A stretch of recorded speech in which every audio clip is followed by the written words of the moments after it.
રાજકોટમાં આઈપીએસ બનાવવાની લાલચ આપી તોડ કરનાર આરોપીને પોલીસે પકડી પાડ્યો। 5 નવેમ્બરના રોજ ડીસીબી ખાતે ફરિયાદ દાખલ થઈ હતી।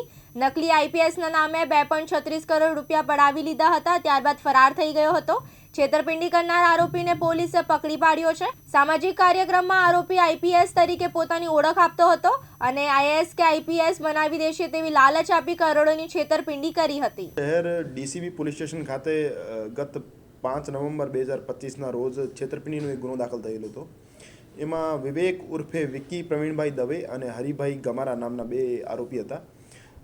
બનાવની હકીકત એવી હતી કે ફરિયાદીના દીકરાને પીએસઆઈની પરીક્ષામાં પાસ કરાવવાનો અને ડીએસપીની પરીક્ષામાં પાસ કરાવવા બાબતેની લાલચ આપી અને ફરિયાદી પાસેથી બંને આરોપીઓએ 2.36 કરોડ 2,36,00,000 જેવી રકમ એમની પાસેથી પડાવી લીધી હતી અને પછી ફરાર થઈ ગયા હતા।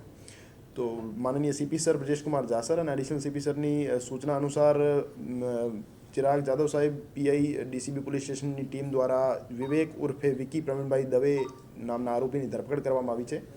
આ આરોપી અમુક પબ્લિક પ્લેસીસમાં અને સમાજના ફંક્શન્સમાં પોતાને આઈપીએસ તરીકે પ્રિટેન્ડ કરતો હતો અને ફરિયાદીને એમના દ્વારા જણાવવામાં આવ્યો હતો કે મારા મોટા માણસો સાથે ઉઠક બેઠક છે અને તમારા જે દીકરા છે એમને હું ડાયરેક્ટ ડીએસપીની પરીક્ષામાં પાસ કરાવી દઈશું, મને એટલા પૈસા આપવા પડશે।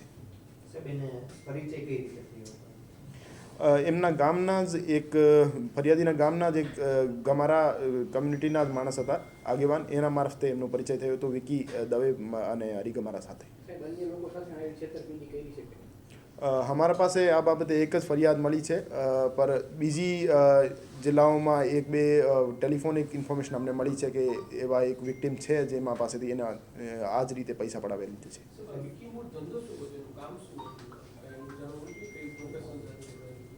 કોઈ પર્ટિક્યુલર પ્રોફેશન નહીં એમનો, આ માણસોને છેતરવાનો ધંધો કરે છે।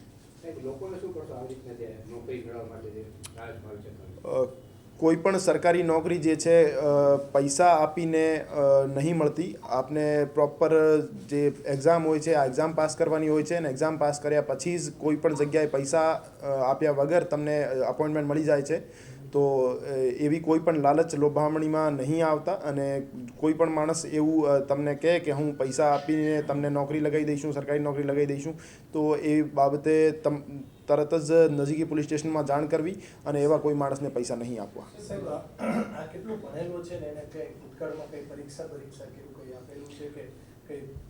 ના, એમનો કોઈ એવો બેકગ્રાઉન્ડ નહીં કે જેમાં કોઈ પરીક્ષા આપી હોય ને કોઈ સરકારી નોકરીમાં પાસ થયો હોય એવો બેકગ્રાઉન્ડ।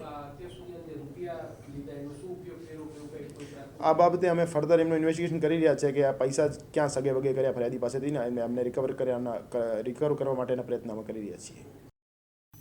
ભરત ભરવાડ સાથે રોહિત બોજાણી, દિવ્યાંગ ન્યૂઝ, રાજકોટ।